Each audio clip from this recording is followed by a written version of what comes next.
और ईरान में जैसे जैसे कशीदगी बढ़ती जा रही है, जैसे जैसे ये कहा जा रहा है कि अब्राहम लिंकन तेजी से मशरिक़ वुस्ता की तरफ बढ़ रहा है, ऐसे में ईरान की वजारत खारजा के तर्जुमान का बहुत बड़ा बयान आया है। ईरान की वजारत खारजा के तर्जुमान का बयान आया है कि ईरान की रूस और चीन के साथ दिफाई ताउन पूरी ताकत के साथ जारी है। जी हां, ईरान ने अब एक तरह से क्लियर कर दिया है कि जिस तरह से खित्ते में सियासी हालात बने हुए हैं, अमेरिका जिस तरह से आंख दिखा रहा है, इजराइल जिस तरह से लगातार अटैक की धमकी दे रहा है, ऐसे में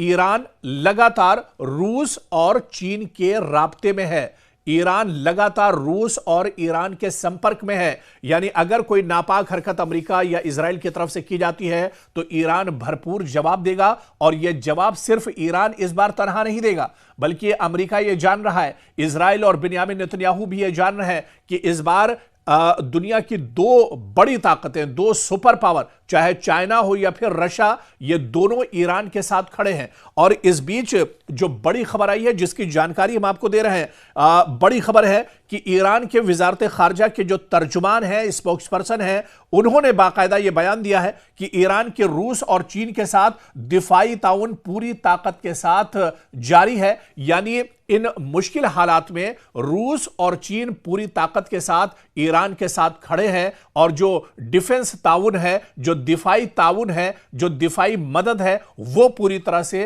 रूस और चीन ईरान की कर रहे हैं। तो ईरान अब तनहा नहीं है, या ईरान अब दरअसल पहले जैसा कमजोर नहीं है, बल्कि एक बड़ी वजह यही है, पिछले दिनों जिस तरह से खबर आई थी कि चीन के कई जो कार्गो तैयारे हैं वो एक तरह से तेहरान में उतरे थे, लैंड हुए थे, और काफी जंगी साजो सामान चीन से ईरान पहुंचाया गया था। रूस और पुतिन भी इसी तरह से कह चुके हैं कि अगर कोई बड़ा एक्शन ईरान के खिलाफ लिया जाता है तो वो खामोश नहीं बैठेगा। तो ऐसे में दुनिया की दो बड़ी ताकतें यानी चीन और रूस ईरान के साथ है, और बाकायदा इसकी जानकारी ईरान ने साझा की है। यह कोई दरअसल हवा में बयानबाजी नहीं है, बल्कि खुद जो बड़ी खबर निकल कर आ रही है ईरान से वो यही है कि वजारत खारजा यानी जो फॉरेन मिनिस्ट्री है ईरान की, उसने बाकायदा इसकी जानकारी दी है। वजारत खारजा के तर्जुमान का यह बयान है कि ईरान के रूस और चीन के साथ दिफाई ताउन पर पूरी तरह से बातचीत जारी है, और अगर कोई सूरत हाल बिगड़ती है, अगर अगर अमेरिका हमला करता है, अगर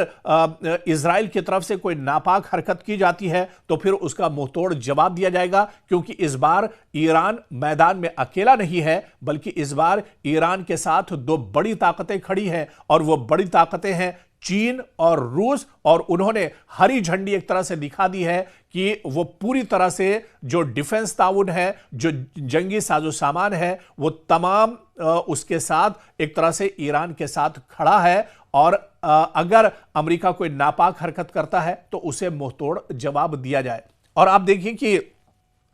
शुरू से ही इस पूरे मंजरनामे पर अगर आप नजर दौड़ाएं तो ईरान अगर बढ़ चढ़ कर बोल रहा है, ईरान अगर ईंट का जवाब पत्थर से देने की बात कह रहा है, ईरान के सुप्रीम लीडर आयतुल्लाह अली खामनई अगर जबरदस्त बयानबाजी उनकी तरफ से जारी है दुश्मन को लेकर, तो उसके पीछे बड़ी वजह यही बताई जा रही है। एक तो ईरान का अज़्म, पासदाराने इनकलाब की तैयारी, और उनके साथ आलमी सतह पर जो सियासी मंजरनामा बदला है, यानी दुनिया की दो बड़ी ताकतें चीन और रूस अब ईरान के साथ खड़े हैं। इसी वजह से ईरान का सीना अब पहले के मुकाबले में चौड़ा हुआ है, ईरान पहले से ज्यादा ताकतवर हुआ है, और ईरान यह जान रहा है कि अगर इजराइल और अमेरिका कोई नापाक हरकत करते हैं तो फिर चीन और रूस दरअसल बैठे नहीं रहेंगे, और उनकी तरफ से पूरी मदद इस लड़ाई में ईरान के साथ होगी, ईरान को मिलेगी। इसी वजह से ईरान बढ़ चढ़कर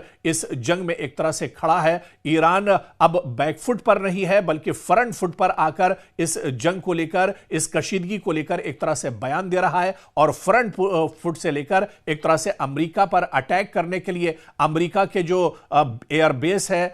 मशरिक़ वुस्ता में, उन पर अटैक करने के लिए बार बार एक तरह से यह बयान ईरान के supreme leader Ayatollah Ali खामनई, Iran के वजारत खारजा और इसके अलावा ईरान के आर्मी चीफ की तरफ से यह बयान लगातार दिया जा रहा है कि अमेरिका की तरफ से कोई गलती होगी तो खमियाजा मशरिक़ वुस्ता में अमेरिका के जो एयर बेस है उन्हें एक तरह से भुगतना पड़ेगा।